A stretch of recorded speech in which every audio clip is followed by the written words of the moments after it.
திடீர்னு இந்த தொண்டை கம்மல் ஏற்பட்டதுன்னா கோல்டில் தொண்டை கட்டிக்கும். அவங்க என்ன பண்ணுவாங்கன்னா இதை கசக்கி சாறு எடுத்து கொஞ்சம் சுண்ணாம்பு போட்டு குழச்சிட்டு நம்ம கிராம சைடில் பார்த்துருக்கலாம், தாய்மார்கள்லாம் இங்கே போடுவாங்க, தொண்டையில் வெள்ளையாக போட்டு திரிவாங்க. காய் நமக்கு பயன்படும், சாப்பிடும்போது நல்ல சக்திகளை கொடுக்கும். இதனுடைய கீரைகள் வெளிநாட்டில் இதனுடைய கீரைகளை அடைச்சி விற்கிறாங்க. அங்கே இருக்கிறவங்களுக்கு தான் தெரியும் டிபார்ட்மெண்ட் ஸ்டோர் வாங்கும்போது அதனுடைய விலை எவ்வளோன்னு. அதனுடைய விலை பார்த்தீங்கன்னாக்கா அங்கே 100 கிராம் 600 ரூபா இந்திய ரூபாயின் மதிப்பு அப்படின்னு சொல்லிட்டு ஒரு வலைத்தளத்தில் நான் பார்த்தேன். ஆனால் இங்கே கேப்பரட்டு நிறைய இருக்குது, யாருமே கண்டுக்கிறதே இல்லை. வாரத்துக்கு 2 முறை சாப்பிடும்போது உடம்புக்கு தேவையான இம்யூனிட்டி பவர் கிடைக்கும், முக்கியமாக கால்சியம் கிடைக்கும், அதை விட பார்த்தீங்கன்னா அயன் கிடைக்கும். செய்வாங்க, குளிகைன்னு சொல்லுவாங்க. அதை 48 நாளைக்கு சாப்பிட்டு வரும்போது கை கால் நடுக்கம், உடல் வலி, உடல் சோர்வு, நரம்பு தளர்ச்சி, அந்த ஆண்மை பலம், விந்தணுக்கள் இதெல்லாம் கரெக்ட் பண்ணக்கூடியது இந்த முருங்கைப்பூ. இயற்கையை மருந்து சேனலுடைய மேலும் பல பதிவுகளை தெரிந்து கொள்ள இந்த சேனலை சப்ஸ்கிரைப் செய்யவும், பெல் பட்டனை அழுத்தவும். மேலும் மருத்துவரின் ஆலோசனை பெற இந்த வீடியோவில் உள்ள எண்ணிற்கு தொடர்பு கொள்ளவும். இயற்கை மருந்து நேயர்களுக்கு வணக்கம். நம்முடைய அருகில் பாரம்பரிய சித்த வைத்திய மதிப்புக்குரிய செம்மணி ஐயா இருக்காரு. இன்னைக்கு கஞ்சி வைத்திய தோட்டத்தில் இருக்கும். முருங்கையை நெட்டவன் வெறுங்கையோடு போவான் பழமொழிக்கு நிறைய பேருக்கு தெரியும், ஒரு சிலருக்கு தெரியாது. சரி, ஏன் இந்த பழமொழி சொன்னாங்க?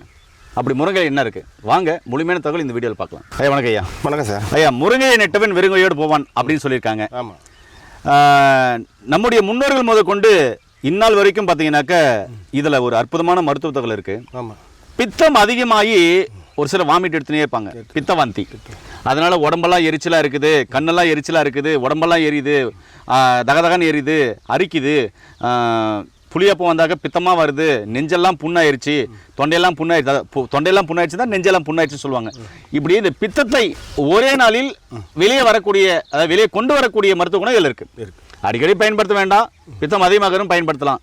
இது எனக்கு ஒரு பாரம்பரிய சித்த வைத்தியர், அனுபவம் வாய்ந்த ஒரு வைத்தியர் சொன்னார். என்னென்னா, இந்த கீரை இருக்குது இல்லைங்களா, இந்த கீரையை இப்படி உருவிக்கணுமா, ஒரு கைப்பிடி, இப்படி ஒரு கைப்பிடி உருவிக்கணுமா. இப்படி உருவிட்டு இதை என்ன பண்ணோம் அப்படின்னு சொன்னாக்க ஒரு மிக்சியில் போட்டு நல்லா அரைக்கணும், இல்லைனாக்கா அம்மியில் வச்சு அரைக்கணும். அம்மி இல்லாதவங்க மிக்சியில் போட்டு அரைச்சிக்கோங்க. இது அரைக்கும் போது கொஞ்சமாக தண்ணி ஊற்றி அரைச்சிங்கன்னா கொஞ்சம் இவ்வளோ பெரிய உருண்டை வரும். இந்த உருண்டையை என்ன பண்ணோம் அப்படின்னு சொன்னால், மோர் இருக்குல்ல, ஒரு 1/4 லிட்டர் மோர் எடுத்து, நல்லா சிலிப்பி மோர் எடுத்து அந்த மோரில் கலந்து குடிச்சிடணுமா. குடிச்சிட்டோம் அப்படின்னு சொன்னால் ஒரு 10 செகண்ட் 20 செகண்டில் வாமிட் வரும் அப்படின்வாங்க. அந்த வாமிட் வரும்போது பார்த்தீங்கன்னாக்கா உள்ளக்கிற ஒட்டுமொத்த பித்தம், தேவையில்லாத உடம்புல தேங்கி இருக்கிற பித்தம் எல்லாம் வெளியே வரும்னு சொல்லுவாங்க.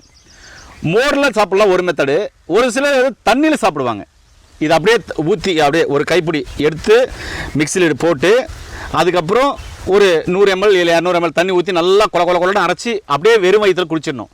குடிச்சிட்டோம்னா ஒரு 10 செகண்ட் 20 செகண்ட் வாமிட் வருமா. அந்த வாமிட் வரும்போது தேவையில்லாத உடம்புல தேங்கி இருக்க ஒட்டுமொத்த பித்தமும் வெளியே வருவாங்க. அதே மாதிரி முருங்கை நெட்டவன் வெறுங்கையோடு போவான்னு ஏன் சொன்னாங்கன்னா, இதனுடைய வேர்லேருந்து உச்சி வரைக்கும் இருக்கிற அதனுடைய தண்டாக இருக்கட்டும், அதனுடைய இலையாக இருக்கட்டும், அதே மாதிரி இந்த குச்சி உருவணும் இல்லைங்களா, இந்த ஈக்கு, இது கூட மருத்துவ பயன்கள் நிறையா இருக்குது. இது சளிக்கு ரொம்ப ரொம்ப நல்லது. இந்த ஈக்கை மட்டும் இப்படி பிச்சு போட்டு பூண்டு, மிளகு, சீரகம், அதிமதுரம் தேவை இருந்தால் கொஞ்சமாக ஒரு பிஞ்சு, அதுக்கப்புறம் திப்பிலி, இதெல்லாம் போட்டு சூப்பு பண்ணுற மாதிரி போட்டு, அதுக்கப்புறம் துளசி, அதுக்கப்புறம் தூதுவளை, உங்களுக்கு தேவையான மூலிகைலாம் போட்டு கொதிக்க வச்சு குடிச்சிட்டு வந்தோம் அப்படின்னா நுரையீரல் சார்ந்த பிரச்சனைக்கு ஒரு உற்று நண்பனாக வேலை செய்யும். அந்த நுரையீரல் பிரச்சனைகளை மெல்ல மெல்ல சரி பண்ணக்கூடிய ஒரு அற்புதமான சூப் ரெடி. இம்யூனிட்டி பவர் நல்லாயிருக்கும் இந்த ஈக்கில். அதே மாதிரி இதனுடைய காய் நமக்கு பயன்படும், சாப்பிடும்போது நல்ல சக்திகளை கொடுக்கும். இதனுடைய கீரைகள் வெளிநாட்டில் இதனுடைய கீரைகளை அடைச்சி விற்கிறாங்க. அங்கே இருக்கிறவங்களுக்கு தான் தெரியும் டிபார்ட்மெண்ட் ஸ்டோர் வாங்கும்போது அதனுடைய விலை எவ்வளோன்னு. அதனுடைய விலை பார்த்தீங்கன்னாக்கா அங்கே 100 கிராம் 600 ரூபா இந்திய ரூபாயின் மதிப்பு அப்படின்னு சொல்லிட்டு ஒரு வலைத்தளத்தில் நான் பார்த்தேன். ஆனால் இங்கே கேப்பரட்டு நிறைய இருக்குது, யாருமே கண்டுக்கிறதே இல்லை. வாரத்துக்கு 2 முறை சாப்பிடும்போது உடம்புக்கு தேவையான இம்யூனிட்டி பவர் கிடைக்கும், முக்கியமாக கால்சியம் கிடைக்கும், அதை விட பார்த்தீங்கன்னா அயன் கிடைக்கும், இரும்பு சத்து பற்றாக்குறை உள்ளவங்க, அனிமிக்கா உள்ளவங்க, ரத்த சோகை உள்ளவங்களுக்கு இது அற்புதமாக வேலை செய்யும். அடுத்தது இதனுடைய இதை பூவை போட்டு பாலில் கொதிக்க வச்சு குடிக்கும்போது ஆண் மலட்டுத்தன்மை சம்பந்தமான பிரச்சனைகள் சரியாகும். இதனுடைய கோந்து இருக்கு இல்லைங்களா, இந்த கோந்தை பார்த்தீங்கன்னாக்கா மலட்டுத்தன்மை சம்மந்தமான பிரச்சனை உள்ளவங்களுக்கு மருந்தாக சேர்த்துறாங்க. இதனுடைய இந்த இடம் இருக்கு இல்லையா, வேருக்கு மேலே தண்டு இருக்கு இல்லையா, இதில் ஒரு துளை போட்டுட்டு கொட்டைப்பாக்கு இருக்கு இல்லைங்களா, வெத்தலை பாக்கு போடுவோம், கொட்டைப்பாக்கு அது உள்ள வச்சுட்டு மேலே ஒரு ஆப்பு வச்சு அடிச்சிடுவாங்க. அடிச்சுட்டு 48 நாள் கழித்து அந்த பாக்கை உடச்சி நார்மலாக சாக்லேட் மாதிரி கொஞ்சம் கொஞ்சமாக வச்சுப்பாங்க. வச்சுக்கும் போது இதென்னா வயகரை போல வேலை செய்யும் ஆண்மைக்கு அப்படின்றத கூட நான் கேள்விப்பட்டிருக்கேன், நிறைய பேர் சொல்லியிருக்காங்க. இப்படி இது எது எடுத்தாலும் பார்த்தீங்கன்னாக்க மருத்துவ பயன்கள், உடலுக்கு சக்தியை தரக்கூடியது, உடலுக்கு நல்லதை செய்யக்கூடியது. அதே மாதிரி பசிக்குது சாப்பாடு இல்லை அப்படின்னு சொன்னால் முருங்கைக்கீரை உருவி வேக வச்சு சாப்பிட்டோம்னா பசி போயிடும், உடம்புக்கு தேவையான சக்தி கிடைக்கும், நீர்ச்சத்து கிடைக்கும், இம்யூனிட்டி பவர் கிடைக்கும், விட்டமின் சி கிடைக்கும். இது மாதிரி ஏகப்பட்ட மினரல்லையும் விட்டமினையும் கொண்ட அற்புதமான கீரைன்றதுனால தான் இது நமக்கு நம்முடைய பயன்பாட்டில் இருக்கட்டும், நம்ம உணவு முறையில் இருக்கட்டும், வாழையடி வாழையாக தொடர்ந்து வருது. அதனால தான் இது முருங்கையை நெட்டவன் வெறுங்கையோடு போவான்னு சொல்லியிருக்காங்க. ஏன்னா அந்த அளவுக்கு இது சாப்பிடும்போது வெறுங்கையோடு கோல் ஊனி நடக்க வேண்டிய சூழ்நிலை ஏற்படாது. அதை விட்டுட்டு உடம்புக்கு தேவையான சக்தியெல்லாம் கொடுக்கறதுனால அந்த கோலை வீசி போட்டு நல்லா நரம்பு எலும்பெல்லாம் நல்லா வலிமையாக இருக்குது, உடல் ஆரோக்கியமாக இருக்குது, சக்தியில் எல்லாமே கிடைக்குது. அதனால் கோலை வீசிட்டு அது போட்டு கையை வீசிட்டு ஜாலியாக ஜம்முன்னு சூப்பராக நடந்து போகலாம். அந்த அளவுக்கு உடலுக்கு இளமையையும் உடலுக்கு வலிமையும் தரக்கூடிய ஒரு அற்புதமான மூலிகைன்றதுனால ஒருவேளை இதற்கு முருங்கை நெட்டவன் வெறுங்கையோடு போவான்னு சொல்லியிருப்பாங்களோ அப்படின்றது தான் என்னோட பதிவாக இருக்குது. ஐயா நீங்கள் சொல்லுங்கள், உங்களை பேச விடாமல் நான் பேசிகிட்டு இருக்கேன். இப்போ ஒன்றும் இல்லை, இப்போ சார் வந்து ரொம்ப சிறப்பாக சொன்னாங்க, மூலிகை பற்றி ரொம்ப தெளிவாக சொன்னாங்க. அதாவது முருங்கை சார் சொன்ன மாதிரி முருங்கை நட்டவன் வெறுங்கையோடு போவான்னு சொல்லுவாங்க. ஏன்னு கேட்டால் இதில் எல்லாமே நிறைஞ்சிருக்கு. இது சாப்பிடும்போது வயதான நேரத்தில் தடி கொண்டு போகிறாங்கல்ல, அந்த தடியை போட்டுட்டு நல்லா குழாவி அப்படியே நடந்து போவாங்களாம். அந்த அளவுக்கு ஒரு ஹெல்த்தியை உண்டாக்கக்கூடியது இந்த முருங்கைக்கீரை. அதுதான் சார் சொன்னாங்க. இதில் வந்து பார்த்திங்கன்னா சார் சொன்ன மாதிரி அயன் சத்து, இரும்பு சத்து நிறைய இருக்குது, கால்சியம் இருக்குது. சாதாரணமாக ஒரு சமையலில் வந்து இப்போ தமிழ்நாட்டில் இல்லை, இது இந்தியா முழுக்க தெரியாதவங்களே இருக்க முடியாது முருங்கைக்கீரை. அப்படி ஒரு அருமையான கீரை. நல்லா உருகி எடுத்துகிட்டு பூண்டு போட்டு சின்ன வெங்காயம் போட்டு பிரட்டல் செய்வாங்க வீட்டில். அதே சில பேர் அந்த இது போட்டு பண்ணுவாங்க. ஒவ்வொருத்தரும் அவங்கவுங்களுக்கு தேங்காய் போட்டு பண்ணுவாங்க, அவங்கவுங்க பாணியில் பண்ணி எப்படி சாப்பிட்டாலும் ஒன்று தான். சாப்பிடும்போது இரும்பு சத்து நல்லா கிடைக்கும். சுகர் இருக்கிறவங்க 100% வாரத்தில் 3 நாளைக்காவது சாப்பிட்டாகணும். தினம் கூட சாப்பிட்லாம், தப்பு கிடையாது. சுகருக்கு அப்படி ஒரு சிறந்த மூலிகை. அதே போல் திடீர்னு இந்த தொண்டை கம்மல் ஏற்பட்டதுன்னா, கோல்டில் தொண்டை கட்டிக்கும். அவங்க என்ன பண்ணுவாங்கன்னா இதை கசக்கி சாறு எடுத்து கொஞ்சம் சுண்ணாம்பு போட்டு குழச்சிட்டு, நம்ம கிராம சைடில் பார்த்துருக்கலாம், தாய்மார்கள்லாம் இங்கே போடுவாங்க, தொண்டையில் வெள்ளையாக போட்டு திரிவாங்க. மறுநாள் பார்த்திங்கன்னா அந்த தொண்டை கம்மல் சரியாக போயிடும். அப்பேற்பட்ட ஒரு அருமையான மூலிகை. அதே போல் பார்த்திங்கன்னா அது பார்த்து இப்படி பிச்சு எடுத்துக்கணும். இதை எடுத்துக்கிட்டு இதை வந்துட்டு ஒரு தக்காளி வெங்காயம் போட்டு சூப் மாதிரி பண்ணி, நமக்கு பூண்டு என்னென்ன தேவையோ பண்ணி சாப்பிட்டாலும், கர்ப்பமான பெண்கள், குழந்தை பிரசவமான பெண்கள் தொடர்ந்து சாப்பிட்டு கொண்டு வரும்பொழுது அவர்களுக்கு தேவையான சத்தை உடனே கொடுக்கும். தாராளமாக சாப்பிட்லாம் இதை. அடுத்து வந்து பார்த்திங்கன்னா இன்னொரு மெயினான மருந்து இருக்குது இதில். இந்த இலையை நல்லா இப்படி உருகி எடுத்துடணும். உருகி எடுத்துகிட்டு ஒரு எலுமிச்சங்காய் அளவு அரைச்சிடணும். அரைச்சி எடுத்துக்கிட்டு கிராமங்களில் என்ன பண்ணுவாங்கன்னா, சில பேர் வயிற்றுக்குள்ளே சில மருந்துகள் தெரியாமல் சாப்பிட்றதோ அல்ல இந்த இடு மருந்துன்னு சொல்லுவாங்க, அந்த மாதிரி ஏதாவது மருந்து வச்சுட்டு எனக்கு வயிற்றில் மருந்து வச்சுலாம் சொல்லுவாங்க கிராமத்தில். அப்படி ஒரு பயம் இருக்கும். அவங்க வந்து ஒரு சின்ன கோழி இது பண்ணி அடித்து சூப்பு வைப்பாங்க. அந்த சூப்பில் இது ஒரு உண்டையை போட்டு கலக்கிட்டாங்கன்னா, இந்த முருங்கைக்கீரை தழையினுடைய இலை விழுதை போட்டு கலக்கி எடுக்கும்பொழுது அவர்களுக்கு வந்து அந்த உள்ளே இருக்கிற மருந்து வந்து முறிஞ்சு வெளியே வந்துடும்.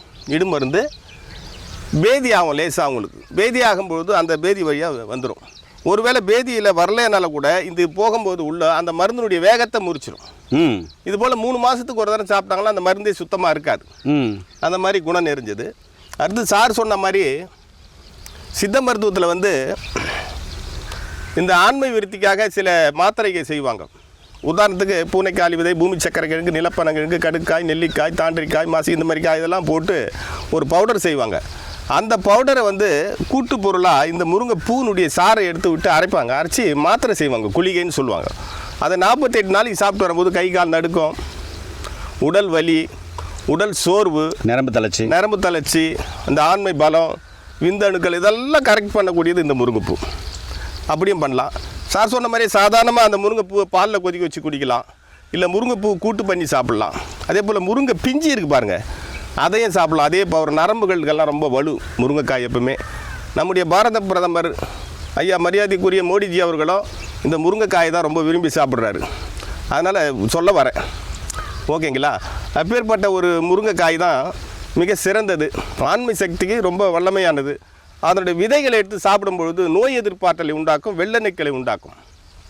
என்ன பண்ணணும், அந்த விதைகள் கசப்பு இனிப்பு எல்லா சுவையிலும் இருக்கும். அந்த விதைக்குள்ளே இருக்கிற பருப்பு எடுத்து சாப்பிட்டு வந்தோம்னா உடலுக்கு எல்லா ஆற்றலை கொடுக்கும். அதே போல் அதில் வேர் பட்டை எடுத்து மஞ்சள் இட்டு அரைத்து கட்டிகளுக்கு பத்து போடலாம், உடஞ்சிரும். அதே மாதிரி அந்த மேல் பட்டையும் யூஸ் ஆகும், அதையும் பண்ணிக்கலாம். அடுத்து பார்த்திங்கன்னா இந்த முருங்கையுடைய சாறை எடுத்து பாலில் கலந்து குடிக்கும்பொழுது உள் ரணங்கள்லாம் சரியாக போயிடும். வயிறு ரணம், வயிற்றில் புண்ணு இதெல்லாம் சரி செய்யும். அல்சர் குணமாகும். இப்படி ஏகப்பட்ட மருத்துவ தன்மை கொண்ட இந்த முருங்கைக்கீரை பிரம்ம விருட்சம்னு சொல்லுவாங்க. இதை பிரம்ம விருட்சம்னு முருங்கைக்கு ஒரு பேர் உண்டு. இப்படி எல்லா சத்துக்களும் நிறைந்தது தான் இந்த முருங்கை. அடுத்து இதனுடைய பிசின் வருது பார்த்தீங்களா, கோந்துன்னு சொன்னார் சார். அந்த பிசினை வந்து டைரெக்டாக சாப்பிடக்கூடாது. ஏன்னா குடல் வந்து கொஞ்சம் மெல்லிய குடலாக இருக்கிறவங்களுக்கு அது வந்து ஒரு மாதிரி வலி கொடுக்கும். இந்த பிசினெல்லாம் எடுத்து ஒரு ப்ரௌன் கலரில் இருக்கும் அந்த பிசினு, அப்படியே கட் பண்ணி காஞ்ச பிசினை வெயிலில் காய வைக்கணும். அதை வந்து லேசாக நெய்யோ இல்லை நல்லெண்ணெயை போட்டு கடாயில் வச்சு பொரிச்சிக்கணும். பொரித்து அது பொரிஞ்சு வந்து ஒரு மாதிரி திரியாக நிற்கும், பொரி மாதிரி. அப்போ அது பவுடர் பண்ணிக்கலாம், பவுடர் ஆகிடும். அதை எடுத்து தான் லேகியத்தில் சேர்க்கணும். அதை எடுத்து பாலில் போட்டு ஒரு அரை ஸ்பூன் தினம் சாப்பிட்டு வரும்போது ஆண்மை பாலம் உண்டாகும். ஒரு 10 நாளைக்கு சாப்பிட்லாம். அப்போ உடலுக்கு குடலுக்கெல்லாம் எதுவும் பண்ணாது. இது சாப்பிடக்கூடிய மெத்தடு இந்த மாதிரி சாப்பிட்லாம். அப்படி ஒரு சிறந்த மூலிகை தான் இந்த முருங்கை. ஐயா, முருங்கை பற்றி விரிவான தகவல் சொல்லியிருக்கீங்க. ஒட்டுமொத்தமாக சொல்ல போனாக்க முருங்கை வாரத்துக்கு 2 முறை சாப்பிடுங்க. அதே மாதிரி காட்டு சுண்டை இல்லைனாக்கா நாட்டு சுண்டை வாரத்துக்கு 2 முறை பச்சையாக உங்களுடைய உணவில் சாப்பிடும்போது ராஜ உறுப்புகள் சார்ந்த நோய்கள் பெரும்பாலும் வருவதை தடுத்துக்கலாம். இப்போ புரிஞ்சுங்களா? அப்போ ராஜ உறுப்பு நல்லா இருந்தால் நோய்கள் வராதுங்க. நோய்கள் வர்றதுக்கான காரணம் ராஜ உறுப்புகளின் பலம் குறைஞ்சி போகுது. இருக்கிறதுலே பெரிய உறுப்பு தோல்னு கூட சொல்லலாம். அப்போ தோல், அடுத்து கல்லீரல் சொல்லலாம், அடுத்தது பார்த்தீங்கன்னாக்கா மண்ணீரல் சொல்லலாம். இப்படி ஒரு நாள் சொல்லிட்டு போயிட்டு கிட்லேருந்து எல்லாமே சொல்லலாம் ராஜ உறுப்புகளில். அது எல்லாத்தையும் பாதுகாக்கக்கூடிய வேலையை அந்த சுண்டைக்காயும் செய்யும், இந்த முருங்கையும் செய்யும். வாரத்துக்கு ஒரு 2 முறை சாப்பிட்டு பாருங்களேன். குழந்தைக்கும் கொடுங்க. என்னென்னமோ சூப் வச்சு கொடுக்குறீங்க, முருங்கை சூப் வச்சு வாரத்துக்கு ஒரு 2 முறை குழந்தைங்களுக்கு கொடுத்து பாருங்கள். நீங்களும் சாப்பிட்டு வாங்க. உடல் நோய் சக்தி அதிகமாக இருக்கும், ஆரோக்கியமாக இருப்பீங்களே. ட்ரை பண்ணி தான் பாருங்களேன். மீண்டும் இன்னொரு அருமையான பதிவு சந்திக்கலாம். நன்றி, வணக்கம். வணக்கம் ஐயா.